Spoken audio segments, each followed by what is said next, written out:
Hey, hey, hey. Hey, hey, hey. What's up, what's up, what's up, Devconnect? Okay, maybe a little bit early for that one, but I hope you get the reference. Welcome to Friday of Devconnect, day 5. We're here, we're still going.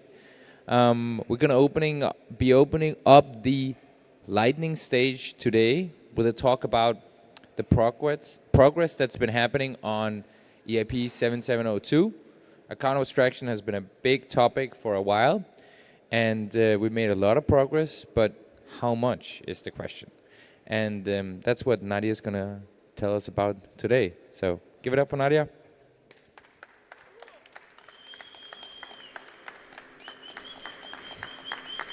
Good morning, Devconnect. My name is Nadia, and I'm a marketing manager for Ambire Wallet. If you were expecting to see our CEO, Ivo, I'm really sorry. He got drafted into a very important meeting that he wasn't able to attend, so I'll be stepping in and talking a little bit about where we're at 6 months after Pectra and what are smart accounts about, what is 7702, and so on. So let's get cracking. So first of all, let's look at what does Web3 stand for. What is it that we can do in Web3 that we cannot do in Web2? The first thing, of course, is self-custody. My keys, my money. That is, I think, ultimately what we're all fighting for. We're all fighting to be in control of our own funds and our own finances, not rely on any centralized powers, not rely on, SBF to keep our money safe. The other thing is composability. So we want to be able to have apps, protocols, wallets, everything interact together and be able to replace things if one thing is not what we're after and be able to all work seamlessly.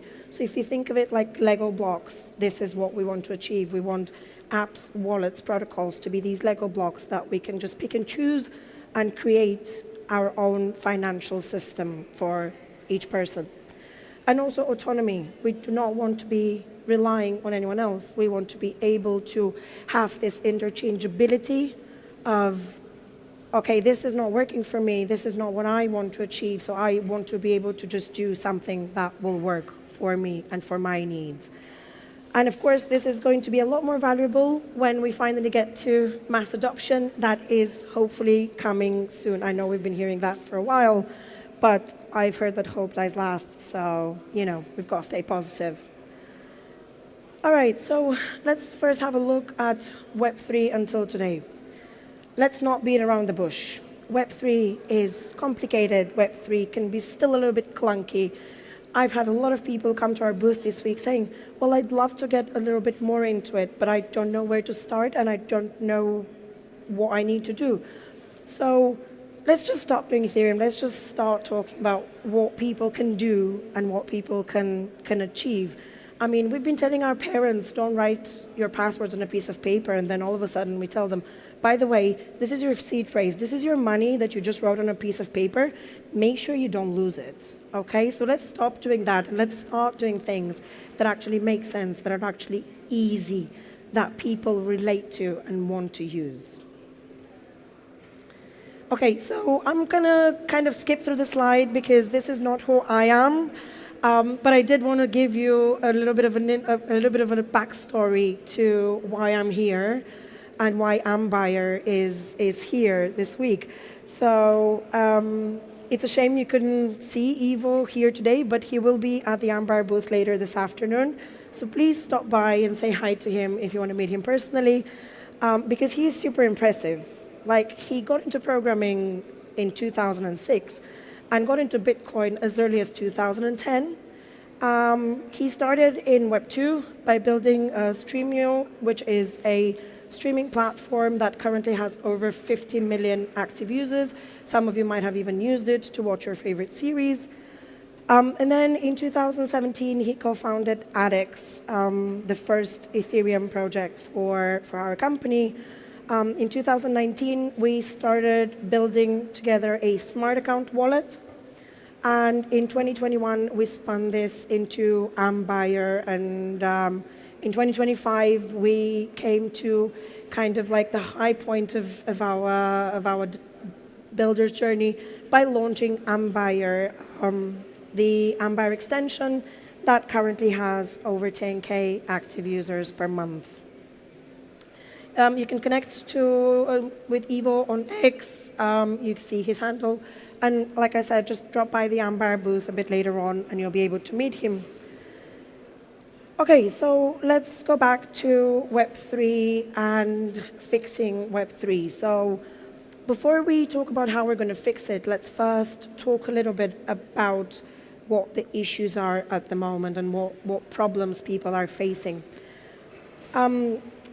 There's a lot of talk about smart accounts and account abstraction that come as kind of the knights with shining armor and come and will all of a sudden rescue Web3. They're going to make sure that accounts are recoverable. They're going to make sure that you can pay for gas with stable coins. They're going to do all of these things. Is this the ultimate solution? We don't know. Was this meant to be like that from the start? Yes, it was, but unfortunately, it never actually made it into the original Ethereum protocol. So let's first look at the difference between traditional accounts and smart accounts for a bit. So traditional accounts, you have your private key, you have your public key. There's a lot of limitations. You have to sign one transaction and complete it before you can move on to another transaction. You need native tokens just to pay for gas, just to do the most basic of actions on chain. And here comes smart accounts. Smart accounts are a lot more complicated, but also a lot easier to use for the end users because they allow for recovery. They allow for you not having to hold the native token. You can pay for it with any other coin. They allow you to batch transactions and do a lot less clicking online and having to wait for one transaction to complete before you could do the other one. So basically, if we look at it, we can look at traditional accounts being the basis and then smart accounts being what we are able to build on top of them. But of course, they have all these amazing features. You don't need to rely on a seed phrase written on a piece of paper. You're able to recover your account. It's a lot easier to onboard. You don't have to tell anybody about the super important piece of paper that eventually will get lost. We've all been there. It's a lot easier to prevent scams by getting rid of approvals or using limited approvals. There's transaction simulation that shows you to see what the outcome will be before you even sign the transaction. So in Ambire, for example, you can see exactly how your balance will change before you confirm the transaction, which is a great security feature as well.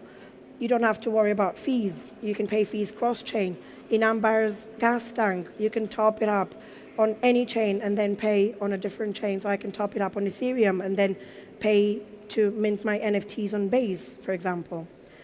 And it also opens up the doors to privacy and cross-chain interop. This has been a topic much discussed this week, thanks to the Trustless conference as well, and thanks to all the efforts that the Ethereum Foundation and a lot of projects in the ecosystem working on together. We want to achieve more privacy. We want to make sure that cross-chain is no longer a problem, that it all works like one chain and that you're able to do all of these things as if they're second nature to you. But of course, this is not the ultimate solution, and this is not as utopic as I may have just made it sound, because it also has its limitations. We started building smart accounts at Ambire, but there was one big problem. And that problem was that you had to create a new account, there was no portability, and habits are very difficult to change. We are all creature of habits. We will stick with something even if it doesn't work 100% for us, because, there's this fear of the unknown. Also, we live in a day and age where there's so much information, and it can sometimes be very difficult to filter what is true and what isn't. So, and the problem for that is also partially that Ethereum and most L2s they do not have native account abstraction. So all of these things have to be built not on a protocol layer, but they need to be built on the app layer. And then again, we have to talk about compatibility and how all these little moving parts can come together and work as one. There's also a marketing problem, let's be honest. Every new EIP that comes along is marketed as this is going to be the savior of Web3 problems. This is going to be the savior of Ethereum. This is going to bring the next million, billion, trillion new users. But I think here it's important to know that this is not necessarily true. And while it does help the ecosystem, it's a small part of evolution. It's a baby step that we take in our efforts of finding solutions that actually work, solutions that are actually universal, solutions that will eventually change people's Web3 journey. And of course, we're also partially to blame. I get very excited as a marketer when a new EIP rolls along. We were waiting for so long for ERC 4337 or native account abstraction. And it did come, and it did change a lot of things. But are we still having issues in Web3? Is there still friction? Yes, there is. And I think here it's just important to remember that as exciting these things are, we also need to remember to stay grounded and continue building, because these are just small steps in the evolution, and we need to continue building better and more universal solutions to this still. And why is then EIP-7702 different? Because it's actually a protocol change, first of all. So it's a lot more native than other solutions, if we can say so. And also, it's a game changer for your existing accounts, because you no longer need to create a new account.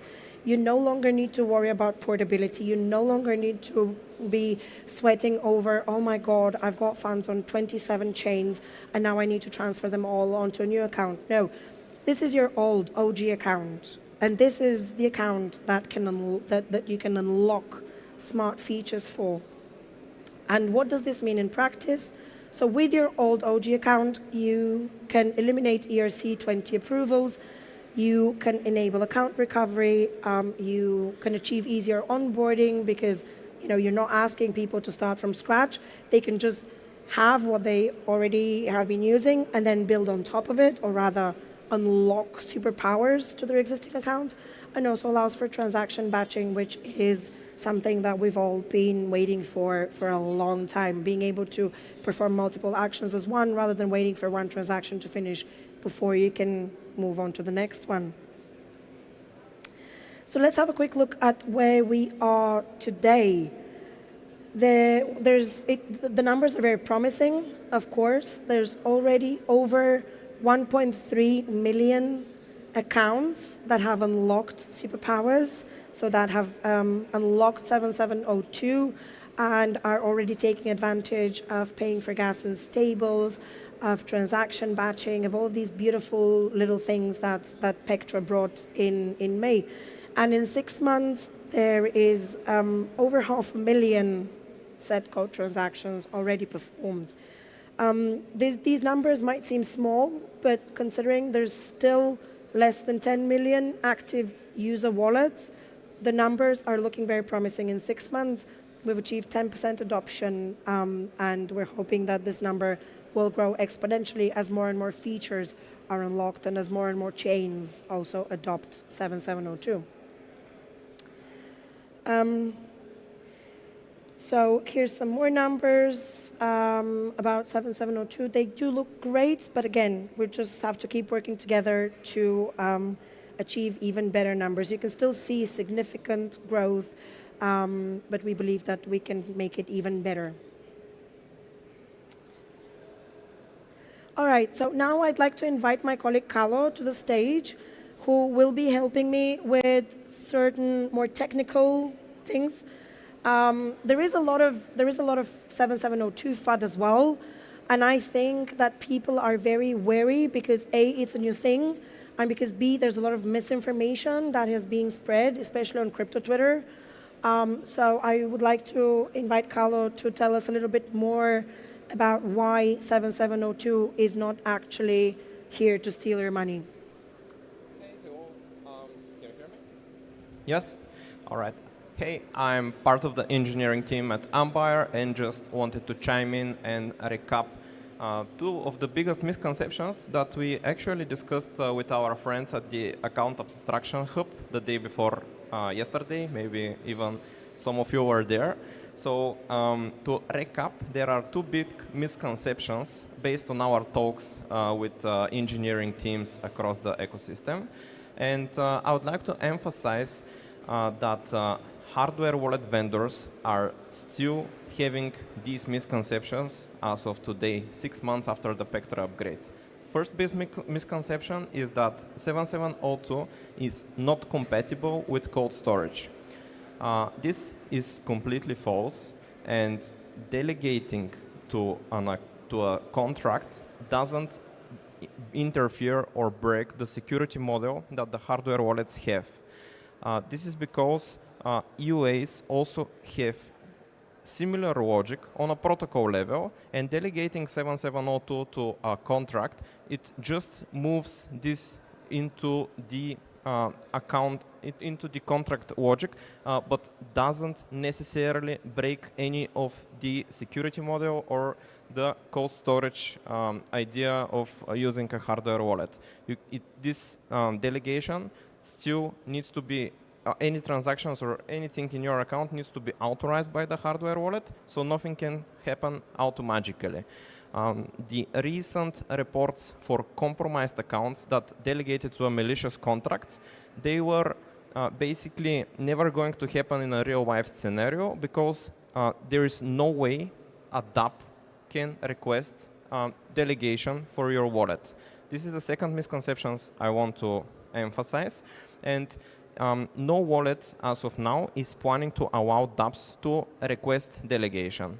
Delegations are for the wallet itself and enables the wallet to do all the fancy and cool stuff that my colleague Nadia explained, like to enhance the user experience. And 7702 is not meant for the dApps. Some dApp developers still think this is an EIP that they have to integrate. No, they communicate to the wallet via compatibility APIs and request things on a wallet level, and then the wallet is requesting the user to authorize these actions. So hopefully after this conference, these misconceptions will be no longer a thing. I definitely hope so. Thank you very much, Carlo. I just wanted to mention here that we have actually had some really beautiful practical examples with Ambire Wallet users who have had a compromised account and have used Ambire to recover airdrops thanks to transaction batching. But most of all, they've been able to recover their ENS names that they've had for years, and they've only been able to do it with Ambire thanks to transaction batching. So we are trying to dispel, I think, the FUD that's out there, and we're trying to help people to recover accounts and to recover ENS names. We have some examples. We'll be later at the booth to show you exactly how these happened. So thank you, Carlo. That was super good explanation why there is no direct threat to your funds if you use 7702 or smart accounts.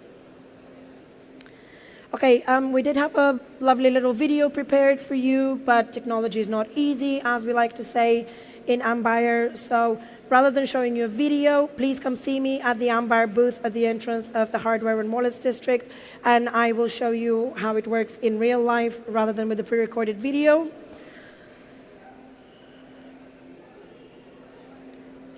Okay, did I skip any? Hopefully no, I hopefully didn't skip any slides. So let's just have a very quick look at the future. Everybody says, oh, we don't like cliches, but cliches are there for a reason. because at the end of the day, we do want that Web3 is for everybody. We all laughed at Facebook being for students, but now everybody using it. Our grandmas are using it. And kind of this is what we want for wallets as well. We want our parents to be also empowered to use Web3. We want our children to do it one day as well. And this is, I think, what we want for wallets. And this is what we're trying to solve in Ambire. We're trying to make self-custody easy. We're trying to empower people to take control of their own funds and make sure that they make the most out of Ethereum, because I think this is what we're all here for this week. Thank you very much for coming to this very early talk. I appreciate you taking the time, and it's been a pleasure to be here. And I'm looking forward to having more detailed convos at the Ambire booth later on today. Thank you, everyone. Thank you, Nadia. Thank you very much. Do we have any questions for Nadia? We do have a little bit of time, a few minutes for questions, just in case there are any. Just raise your hand and we'll have a mic passed to you. Well, if they don't have No. questions, I can introduce them to Ivo in like 2 seconds. Yeah, that'd be great. Okay, so Ivo is here. There he is. This is the person behind Ambire and making major strides in 7702. So if you just want to say a quick hi and a couple of words to the audience, please do. Hey everyone, really nice to have you here, and thank you, Nadia, for filling in for me. Of course.